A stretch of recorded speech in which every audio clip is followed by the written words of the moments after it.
I was 37 years old when just 7 pills of ciprofloxacin destroyed my body, my brain, my life. I'm still in pain 2 years down the line. I was in constant agony and was close to suicide. Des gens sont en fauteuil roulant à cause d'un antibiotique. On voit ça où, quoi? On se dit ça m'arrivera pas à moi, mais celui-là, bon voilà, il m'a donné le coup de grâce. Il n'y a rien de pire que de développer un événement indésirable grave en ayant utilisé une molécule dont on n'avait pas besoin. Il y avait une méconnaissance des effets secondaires de la part des médecins.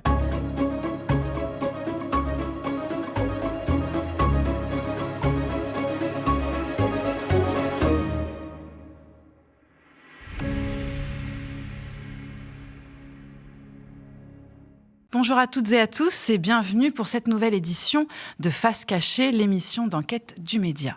Pour cette première édition 2026, nous vous emmenons au cœur d'un problème sanitaire complexe, les fluoroquinolones. Ces antibiotiques très puissants peuvent produire des effets secondaires extrêmement graves, alors que les alertes se multiplient, que la Belgique les a déremboursés, que l'Europe restreint leurs utilisations. Les médecins français, eux, continuent de les prescrire à leurs patients dans des conditions contraires aux recommandations des autorités sanitaires. Un simple mésusage, selon l'Agence nationale de sécurité du médicament, qui expose pourtant la population à des risques accrus d'effets secondaires, parfois irréversibles. Fluoroquinolone, un scandale sanitaire? C'est une enquête de Pauline Jancel. Des infections bactériennes, nous en avons tous eu. Infections urinaires, otite, pneumonie. Elles sont généralement soignées grâce à des antibiotiques. On prend quelques comprimés pendant plusieurs jours et le tour est joué. Mais saviez-vous que ces médicaments peuvent avoir des effets secondaires graves et causer des handicaps irréversibles? C'est ce qui est arrivé à Françoise Lache, dont la vie a basculé il y a près de 2 ans. Souvent, quand on lit les notices de médicaments, ce qui se passe, c'est qu'on se dit ça m'arrivera pas à moi, mais celui-là, bon voilà, il m'a donné le coup de grâce. En juillet 2023, Françoise, 53 ans, a pris des comprimés de Ciflox, un antibiotique de la famille des fluoroquinolones, pour une suspicion de salmonellose. Après seulement 4 jours de traitement, les premiers effets secondaires apparaissent. Son corps ne répond plus. Des douleurs très vives envahissent progressivement chacune de ses articulations jusqu'à causer un handicap total et irréversible. C'était de pire en pire, de jour en jour. Un jour, je disais à ma famille, je leur disais donnez-moi un verre à boire. Le lendemain, je disais il faut me donner un gobelet, le verre c'est trop lourd. Et le surlendemain, c'était donnez-moi le gobelet et je bois à la paille parce que j'ai plus la force de soulever le verre. Ça a commencé par les chevilles, puis c'est monté progressivement les genoux. Et après, les hanches n'étaient pas tellement touchées. Mais ce qui était, c'est que ça a commencé après les bras, enfin tout le corps. Tout le corps. Au bout de 15 jours, j'étais dans un état où je me suis dit je veux pas vivre comme ça puisque je ne pouvais plus du tout sortir du lit. Tout était extrêmement douloureux. À l'époque, Françoise est coach de vie indépendante. Aujourd'hui, elle ne peut plus exercer son activité et touche une allocation adulte handicapé et une pension d'invalidité. Moi, j'allais danser tous les week-ends. Moi, j'adore danser, donc j'allais danser tous les week-ends. Là, je danse plus. En général, quand je vois les gens danser, je pleure. J'aimais bien me baigner, je faisais des choses. Bon, après, il y a plein de choses dont il faut faire le deuil ou refouler. J'ai beaucoup refoulé parce que si j'en parle un peu plus longuement,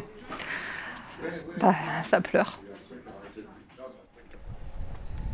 Combien de personnes comme Françoise ont subi des effets secondaires graves suite à la simple prise d'un de ces antibiotiques? Eh bien, on ne le sait pas. Le nombre de victimes des fluoroquinolones n'est pas connu aujourd'hui. L'Agence nationale de sécurité du médicament, responsable de l'évaluation et de la mise sur le marché des médicaments, a comptabilisé 736 nouveaux cas entre 2017 et 2023. Mais ce chiffre ne reflète pas la réalité.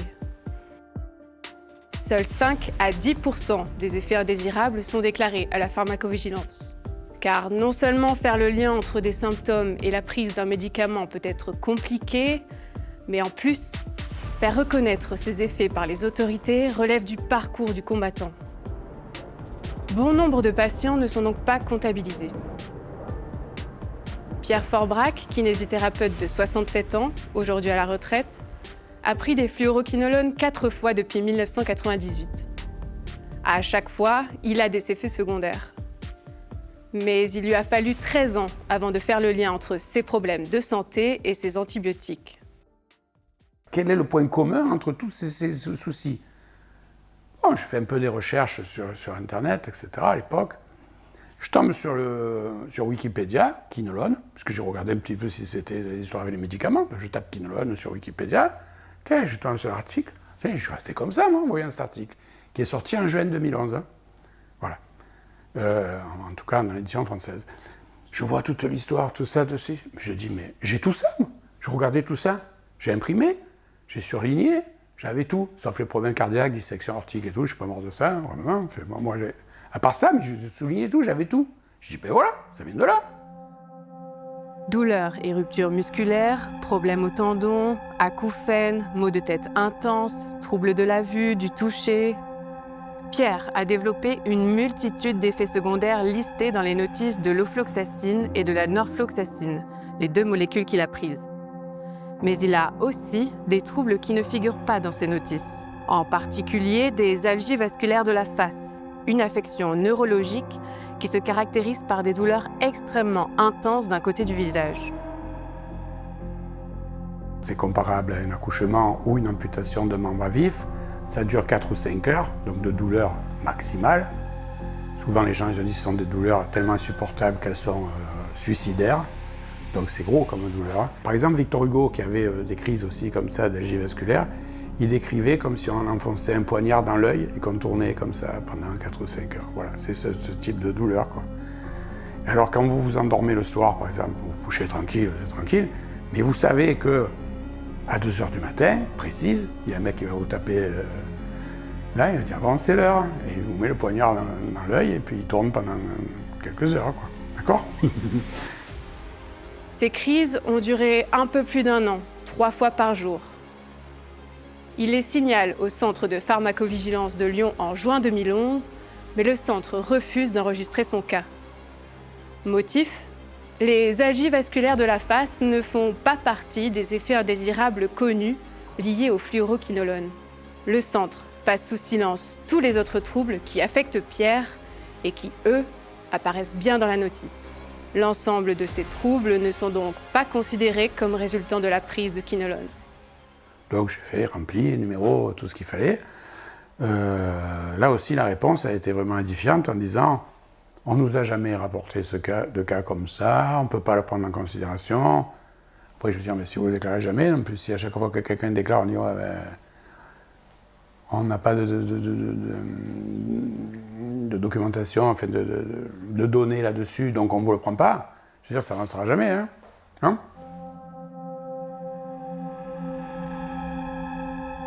C'est pourtant l'une des obligations de ces centres régionaux.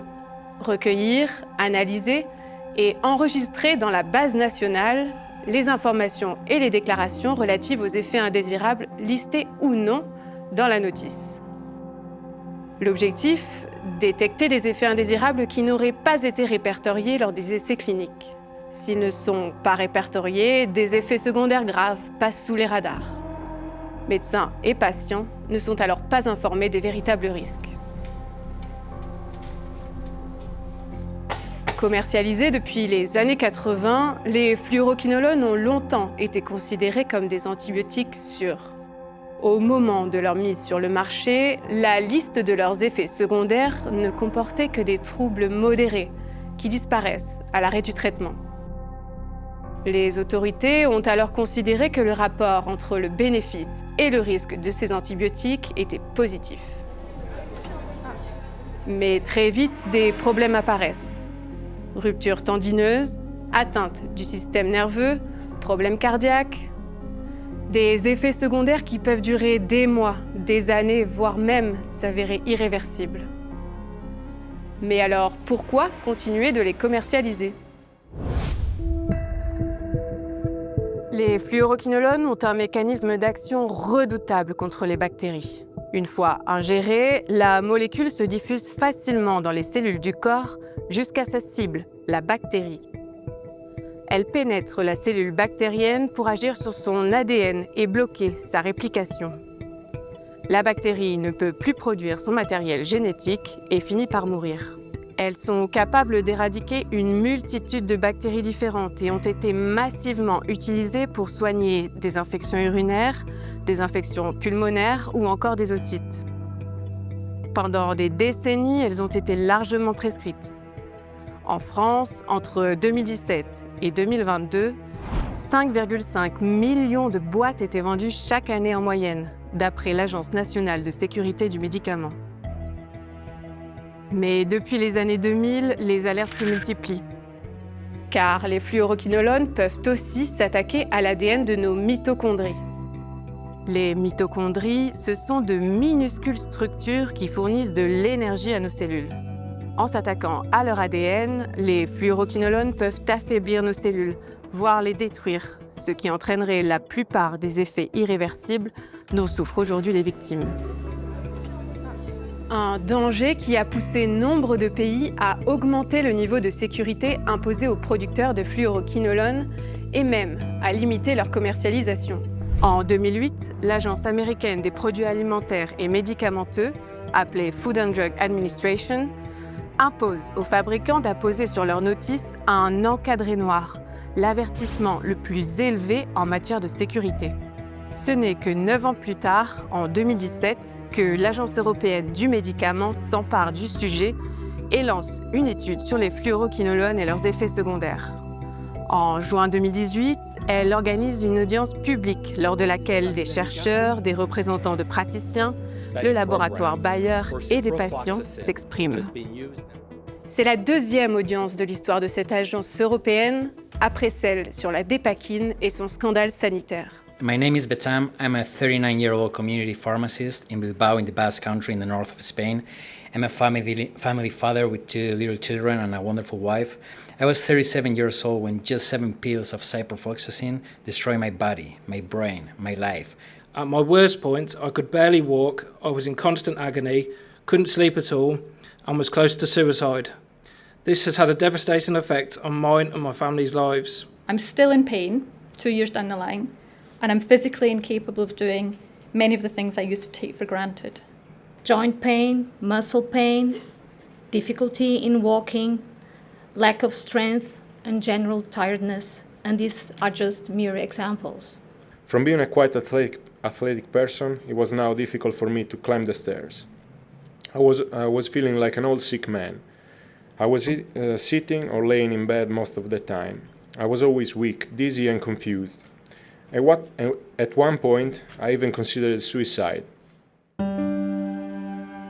4 mois plus tard, l'Agence européenne du médicament reconnaît les effets secondaires invalidants et irréversibles provoqués par les fluoroquinolones. Elle retire de la vente 4 molécules et durcit la prescription des autres. Au regard de leur dangerosité, les fluoroquinolones doivent être évités lorsque d'autres antibiotiques peuvent être prescrits à leur place. Mais selon une étude d'impact, les médecins français n'appliquent pas cette restriction. Aujourd'hui, plus des 2/3 des prescriptions de fluoroquinolones sont faites pour des indications désormais interdites, notamment pour des otites, des bronchites ou des infections urinaires. Rien qu'entre 2020 et 2022, 4,8 millions de prescriptions de fluoroquinolones étaient injustifiées, ce qui augmente d'autant les risques d'exposition à des effets secondaires graves.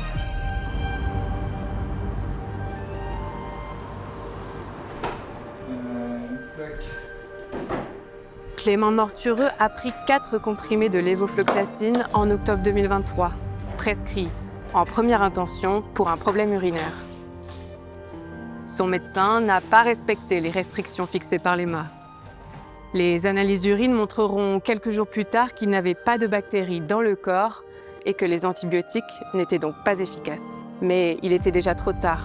Douleurs tendineuses, faiblesse musculaire, neuropathie, perte de cheveux, problèmes dentaires. À 28 ans, Clément subit encore aujourd'hui les effets secondaires des fluoroquinolones. Il a dû abandonner son projet de devenir coach sportif. Il continue à travailler dans la salle de sport où il exerçait, mais comme commercial. Ma vie tournait autour de ça, donc mon alimentation tournait autour de ça. C'est là où je me sentais bien, c'est là où tu te retrouves avec tes potes, c'est là où tu rigoles. Même le samedi, quand je bossais pas, je venais là tous les matins.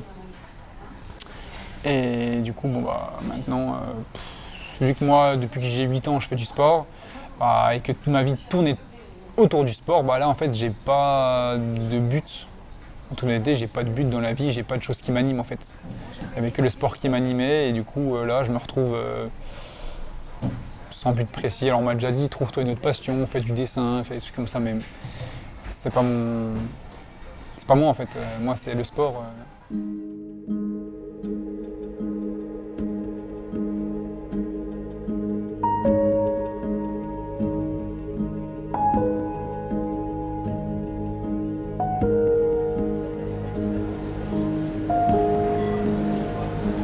Là, on voit bien que je fais 10 répétitions à 130 kg.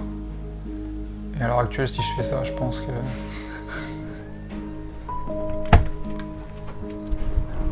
Bonjour.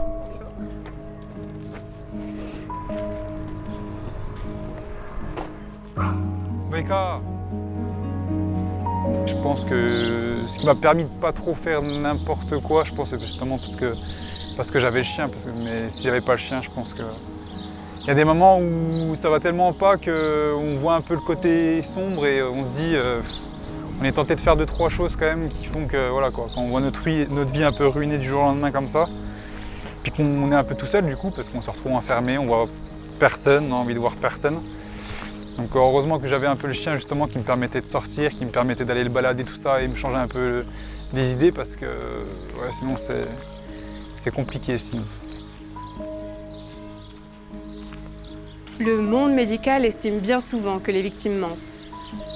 Ce manque de reconnaissance, ajouté aux douleurs insurmontables, ont conduit certains à l'irréparable.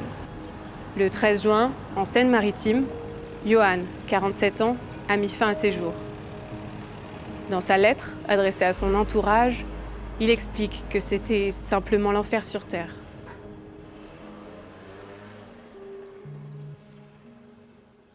Malgré la détresse des victimes et la persistance des prescriptions non autorisées, les instances sanitaires n'ont pas changé leur stratégie. L'Agence nationale de sécurité du médicament, l'ANSM, se contente d'envoyer de simples lettres aux professionnels de santé et de publier des points d'information quasiment chaque année. En 2015, elle informe sur les risques d'effets indésirables. En 2018, sur les risques de déchirure des artères qui peuvent être mortels. En 2019, puis de nouveau en 2023, elle rappelle les restrictions d'utilisation.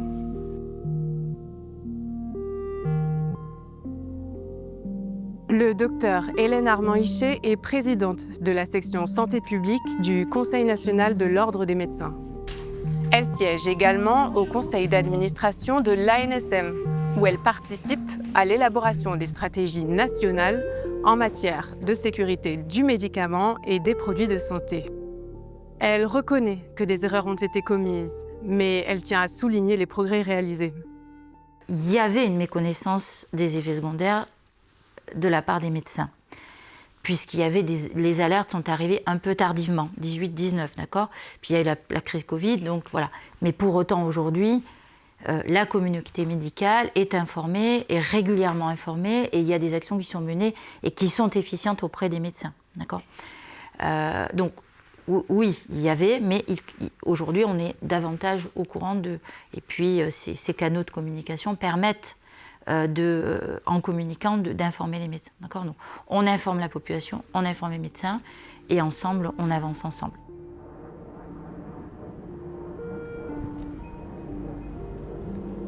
L'association d'aide et d'information des effets délétères des fluoroquinolones, qui défend plus de 800 victimes, veut aller bien plus loin.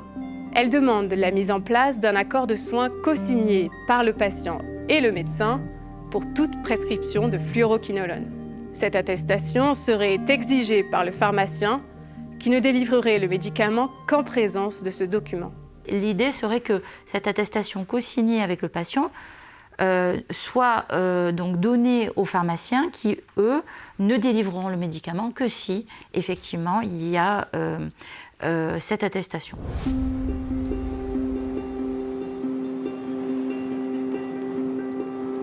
Si la volonté des autorités pour limiter les prescriptions reste timorée en France, en Belgique, des mesures fortes ont pourtant été prises. Étonnamment, elles ne l'ont pas été à cause des effets secondaires graves, mais à cause de la résistance aux antibiotiques causée par les fluoroquinolones. C'est l'autre grosse problématique de cette famille de médicaments. Nous avons rencontré Maggie De Blok, ministre de la Santé belge de 2014 à 2018. Dès le début de son mandat, cette ancienne médecin généraliste a fait de la réduction de la consommation des fluoroquinolones un objectif national. En 2018, elle fait modifier les critères de remboursement de ces antibiotiques. Désormais, ils ne sont pris en charge que pour un petit nombre d'indications bien définies. On a pris une mesure pour éviter que les quinolones, c'était à ce moment une groupe récente, pour éviter que les gens allaient devenir résistants aussi aux quinolones, qui était notre dernière antibiotique. En fait, quand tu avais déjà des résistances contre les autres antibiotiques. Et ça, c'est dangereux parce qu'à chaque année, on a beaucoup de morts à cause de la résistance antimicrobienne. On a pris ces mesures et on a dit qu'il faut vraiment avoir la maladie qui est indiquée et le médecin doit attester ça. Alors c'est sa responsabilité. Et ça, c'était la façon de dire maintenant ça doit stopper de prescrire pour n'importe quoi des médicaments très puissants. Et donc oui, c'était vraiment la résistance et pas la lutte contre les effets secondaires, parce qu'il y a aussi des effets secondaires qui sont importants. Il y a des effets secondaires qui sont importants quand on a l'usage d'un médicament qui n'est pas vraiment nécessaire. Et tous les médicaments, vous savez aussi, ils ont des effets secondaires. Mais il ne faut pas les prendre quand il ne faut pas les prendre. Parfois, il y a des séquelles qui sont plus importantes que la maladie, et pour des années après.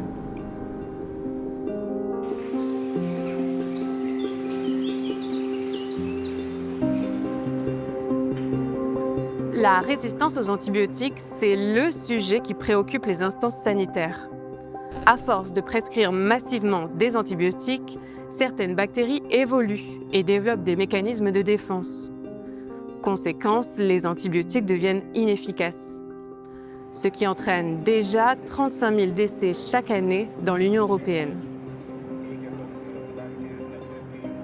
Pour l'infectiologue Bernard Castan, président de la Société de pathologie infectieuse de langue française, ce sujet est bien plus préoccupant que les effets indésirables graves des fluoroquinolones. Bonjour, enchanté, bienvenue parmi nous. Les fluoroquinolones, j'en prescris toutes les semaines, tous les jours, parfois, parce que c'est mon métier et que c'est les profils de patients que je vois à qui j'en prescris. Voilà. Et tout va bien, Je ne suis pas en train de fabriquer des générations d'handicapés. Non, mais c'est important. On n'a pas de sujet en pharmacovigilance de santé publique majeur avec les fluoroquinolones. On a un sujet majeur d'antibiorésistance de par le monde. Donc les niveaux sont sans commune mesure. Voilà. Il y a au moins un tiers des antibiotiques qui sont prescrits alors qu'il n'y a besoin d'aucun antibiotique. Voilà. Donc 30 à 40%, c'est beaucoup dans le volume de consommation globale des antibiotiques. Si là-dedans, il y a en plus, par exemple, des fluoroquinolones, c'est dramatique. Il n'y a rien de pire que de développer un événement indésirable grave en ayant utilisé une molécule dont on n'avait pas besoin. Il reconnaît cependant que la stratégie de communication mise en place jusqu'à présent est insuffisante. On est en échec depuis 25 ans. Voilà. On doit être au 5e plan quinquennal de bon usage des antibiotiques, avec des objectifs qui sont généralement de l'ordre de 10 à 25% de réduction globale des consommations antibiotiques. On atteint rarement les 2%. Donc on est en échec chronique. C'est une réflexion de fond qu'il faut avoir, c'est une politique effectivement du bon usage de manière globale qui doit s'appliquer, qui commence très tôt. Si on en prescrit moins, on peut mieux les prescrire, et mieux les prescrire, c'est donner une information adaptée, cohérente et comprise aux patients ou aux personnes qui s'occupent de nos patients dans l'entourage direct. Informer les patients est une obligation fixée par le Code de santé publique. L'Agence européenne du médicament l'a spécifiquement rappelé concernant les fluoroquinolones en 2018. Elle recommandait aux professionnels de santé d'indiquer aux patients d'arrêter le traitement dès le premier signe d'apparition d'un effet secondaire. L'ANSM a relayé ce rappel à plusieurs reprises. Pourtant, cette obligation n'est là encore toujours pas respectée. Sur les 14 victimes avec lesquelles nous avons échangé, seules 2 ont été prévenues des risques d'effets secondaires par leur médecin. On m'a jamais alerté des effets secondaires, on m'a jamais dit attention, etc., etc. Et surtout, on sait plus ou moins que les antibiotiques ont des effets secondaires sur le moment. C'est-à-dire qu'on peut prendre des antibiotiques et être mal, avoir des nausées ou quelque chose comme ça, mais pas des effets secondaires irréversibles. Ça, personne ne le dit. Personne ne le dit. Et j'ai même, justement, je m'en rappelle, quand j'ai pris le 4e cachet, c'était un jour férié. Donc je ne pouvais pas voir mon médecin. Donc j'ai appelé les urgences, parce que j'aurais dit, ça va pas, j'ai la peau toute rouge, qu'est-ce que je dois faire? Ils m'ont dit, il ne faut pas stopper un antibiotique, il faut continuer à le prendre, parce que même si vous avez des effets secondaires, en fait, il faut continuer à le prendre, parce que ça peut créer des bactéries résistantes, etc., aux antibiotiques. Donc en fait, il faut continuer. Donc du coup, moi j'ai écouté une fois de plus les médecins au lieu de le stopper. Donc j'ai continué. Donc je ne savais même pas si j'avais encore une bactérie ou pas. Parce que c'était férié, donc j'ai écouté une fois de plus encore des médecins qui m'ont donné encore des mauvaises informations. Parce que quand on a des effets secondaires avec des antibiotiques, la moindre des choses, c'est de s'arrêter. Cette absence d'information peut aussi se retourner contre les médecins si l'affaire est portée devant la justice civile. Le défaut d'information est une faute qui engage la responsabilité du prescripteur et il peut être condamné à indemniser son patient. Mais remettre en question une prescription reste extrêmement difficile. C'est difficile pour le patient à ce moment-là de comprendre comment ça se fait et qui est à l'origine de ça et qui est responsable. C'est difficile pour les patients, je pense, pour porter plainte à leur médecin. Mais ils peuvent le faire, mais je ne pense pas que c'est souvent fait.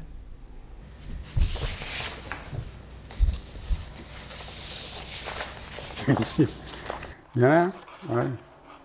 Fameuse échographie. C'est tout ce que j'ai fait pour les trucs. Donc, ce qui vous intéressait, le rapport d'expertise. Ça, vous avez mis, ça retrace combien d'années de ces dossiers? Ah ben de 2011 jusqu'à maintenant. Hein.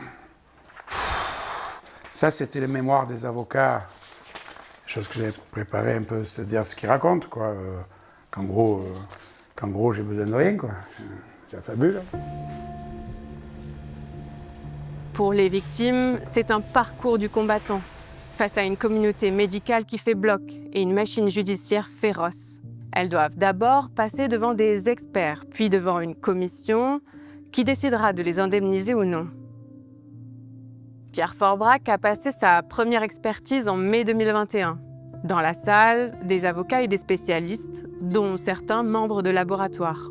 Il apporte son échographie qui relève un gros hématome au niveau du tibia, ce qui peut être le signe d'une lésion partielle d'un de ses tendons. Oui, l'expert, ce qu'il m'a dit, ça m'est resté, quoi. Il m'a dit, une image de rupture, ce n'est pas une rupture. Donc à l'échographie ou à l'IRM, vous avez une rupture, vous avez un hématome et tout, mais pour l'expert, une image, ce n'est pas une rupture. Voilà. Bon, le pharmacologue, toutes ces réponses, quoi que je dise, ça n'a aucun rapport avec les fluoroquinolones. Ça, c'était la réponse, voilà, comme ça.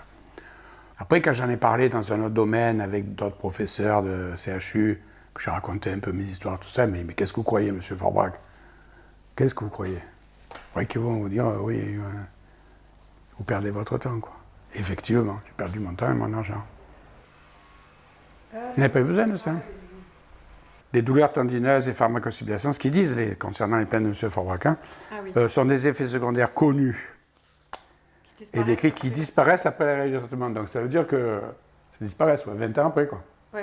Ça commence à s'atténuer maintenant, depuis 2011. Oui, les douleurs tendineuses. Ouais. L'algie vasculaire de la face est une pathologie sans aucun rapport avec le traitement. Les experts concluent qu'il n'y a pas de lien de causalité entre les différents troubles dont se plaint M. Forbrac et le traitement par quinolone. Pierre n'a jamais été indemnisé. Découragé, il a abandonné l'idée d'aller au tribunal. Je sais très bien qu'il faut apporter des preuves. Les preuves, on ne les a pas. Tout ce que je vous raconte, je peux être un comédien et vous raconter n'importe quoi. Non, mais si vous êtes juge, le juge va dire « prouvez-moi ». Prouvez-le. Si en plus l'expert, quand vous l'amenez une radio, machin, qui a une rupture dessus, je sais pas moi, je sais pas, parce que vous avez un accident, on fait une radio, vous avez une fracture, et là, ce que vous dites, une image de fracture, c'est pas une fracture, hein. Et c'est quoi? Il faut que tu sortes l'os comme ça, tu veux que je l'ouvre, je te montre un muscle. Hein. Et moi, quand j'avais ce muscle qui tient le pied, je peux montrer les chaussures qui sont complètement usées comme ça à l'intérieur. Je l'aurais sorti à la commission, j'ai dit voilà, regardez si le muscle n'est pas cassé. Face à l'incompréhension du monde médical, les victimes sont livrées à elles-mêmes et tentent de se soigner comme elles peuvent. Elles s'informent sur des forums, testent des compléments alimentaires, modifient leur régime alimentaire, suivent des traitements à l'étranger pour celles qui en ont les moyens. Mais rien n'effacera l'effet qu'ont eu les fluoroquinolones sur leur corps et sur leur vie. Voilà, le seul traitement qu'on veut me donner, c'est des antidépresseurs. Voilà, c'est en gros, comme ils m'ont dit en médecine interne, on ne dit pas que tu retrouveras ta vie d'avant, mais ça te permettra d'avoir moins de douleur. Voilà. Sinon, la cause, on la comprend pas, on s'en fiche un peu. Et en fait, on traite la forme et pas le fond. Moi, je les vois, les médecins, aujourd'hui, c'est triste à dire, mais donc, je veux... Ils sont souvent impuissants quand j'arrive, parce que ça ne rentre pas dans les critères. Et ils remettent en cause, ou en tout cas, ils vont dire, on ne peut pas prouver que c'est ça. Mais on ne peut pas prouver que c'est pas ça non plus. Moi, j'aimerais qu'en fait, vraiment, des fonds soient débloqués pour des recherches, pour éviter d'autres victimes, et puis surtout que les victimes, on s'en occupe. C'est pas normal que dans l'association, des gens soient en fauteuil roulant à cause de ça. Des gens sont en fauteuil roulant à cause d'un antibiotique. Enfin, je veux dire, on voit ça où, quoi? C'est pas possible. C'est pas possible. On ne peut pas aller chez le médecin pour être soigné et puis on se retrouve malade. C'est pas possible.